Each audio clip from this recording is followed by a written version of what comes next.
ना कि जहां लक्ष्मण सिंह ने एक बड़ा बयान दिया है। कांग्रेस से निकाले जाने के बाद लक्ष्मण सिंह ने पहली बार बात कही है। कहा है कि मैं बीजेपी में नहीं जाऊंगा, ना बीजेपी मुझे पार्टी मिलेगी। नई कांग्रेस बनाने का इशारा इस बयान ने कहीं ना कहीं कर दिया है। कारण यह है कि आप देखिए, जिस तरह से लक्ष्मण सिंह को उनके बयान के चलते कांग्रेस ने बाहर का रास्ता दिखाया है। उन्होंने ये स्पष्ट कह दिया है कि ना मैं बीजेपी में जाऊंगा और ना ही बीजेपी मुझे पार्टी में लेगी। तो गुना से खबर, जहां लक्ष्मण सिंह, जिन्हें हाल ही में कांग्रेस ने पार्टी से बाहर किया है, इस बीच उन्होंने ये बड़ा बयान दिया जो अब इन चर्चाओं को हवा दे रहा है कि क्या लक्ष्मण सिंह आने वाले दिनों में अब एक नई कांग्रेस बनाते नजर आएंगे। कारण यह है कि उन्होंने ये स्पष्ट कह दिया है कि ना मैं बीजेपी में जाऊंगा और ना ही बीजेपी मुझे लेगी। तो आपको बता दें कि जिस तरह से लक्ष्मण सिंह का एक बयान चर्चाओं में आया था, उस बयान के चलते पहले ही ऐसी खबरें थी कि जल्द ही कांग्रेस उनके खिलाफ एक एक्शन ले सकती है। और जब कांग्रेस ने लक्ष्मण सिंह के खिलाफ एक्शन लिया, उन्हें पार्टी से निकाला, तो ये पहली प्रतिक्रिया उनकी सामने आई है। बीजेपी में नहीं जाएंगे, ना बीजेपी मुझे लेने वाली, ये बात स्पष्ट है। मैं अब अपने निर्णय खुद ले सकूंगा। मेरे साथियों के साथ चर्चा करके निर्णय हम लेंगे और जनता से जो इंटरैक्शन होगा उसके आधार पर हम फैसला ले सकेंगे। चलिए, इस खबर पर हमारे साथ न्यूज हेड शरद द्विवेदी जी फोन लाइन पर जुड़ रहे हैं, उनका रुख कर लेते हैं। शरद जी, जब से लक्ष्मण सिंह पार्टी से बाहर किए गए थे, सभी के मन में सवाल था कि व्हाट्स नेक्स्ट, क्या वो बीजेपी में जाएंगे। लेकिन आज हमारे संवाददाता से बातचीत में उन्होंने स्पष्ट कह दिया, ना मैं जाऊंगा बीजेपी में और ना बीजेपी मुझे लेगी। देखिए, किसी नई पार्टी की संभावना से इनकार नहीं कर सकते हैं, क्योंकि राहुल गांधी जी के विरुद्ध जिस तरह से मोर्चा खोला है लक्ष्मण सिंह जी ने वीडियो जारी करके, और जिस तरह की शैली, आक्रामक शैली में उन्होंने आप शब्द का भी प्रयोग नहीं किया, तुम करके राहुल गांधी के लिए कई बार उन्होंने उनको संबोधित किया है। तो कांग्रेस में वैसे भी विभाजन की परंपरा रही है। मोतीलाल नेहरू जी ने भी एक बार चित्तरंजन दास के साथ मिलकर नई पार्टी का गठन किया था, जिसे स्वराज पार्टी कहा गया। फिर जेबी कृपलानी ने 1951 में कांग्रेस से हटकर अलग पार्टी बनाई।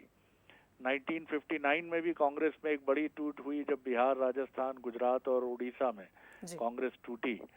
पूर्व प्रधानमंत्री जो इंदिरा गांधी थी, 12 नवंबर 1969 को उन्हें पार्टी से बर्खास्त कर दिया गया था, जिसके बाद इंदिरा गांधी ने कांग्रेस आर के नाम से पार्टी का गठन किया, जिसे बाद में कांग्रेस आई नाम दिया गया। वीपी सिंह ने इंदिरा गांधी जी की हत्या के बाद जब उन्होंने राजीव जी के खिलाफ मोर्चा खोला, तो जन मोर्चा के नाम से अपनी पार्टी बनाई।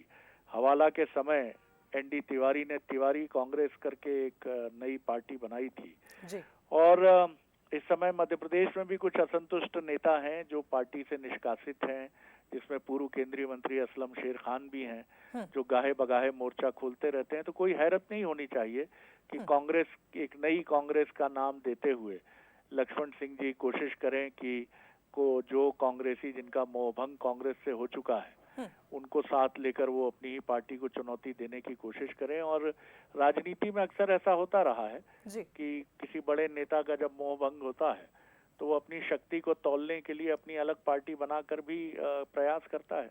जी, निश्चित तौर पर शरद जी, बहुत शुक्रिया आपका तमाम विश्लेषण के लिए। और कुल मिलाकर ये कहा जाए, जिस वीडियो का जिक्र शरद जी कर रहे थे, अगली खबर उसी से जुड़ी है। कांग्रेस से निष्कासित लक्ष्मण सिंह का एक बयान सामने आया है।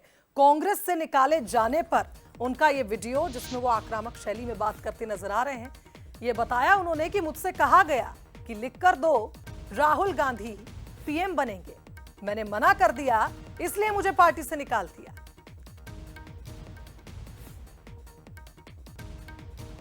जिसकी नहीं हुई, जो बारात जिसकी नहीं निकली, वो बारात की घोड़ा कैसे चलता है क्या बताएगा।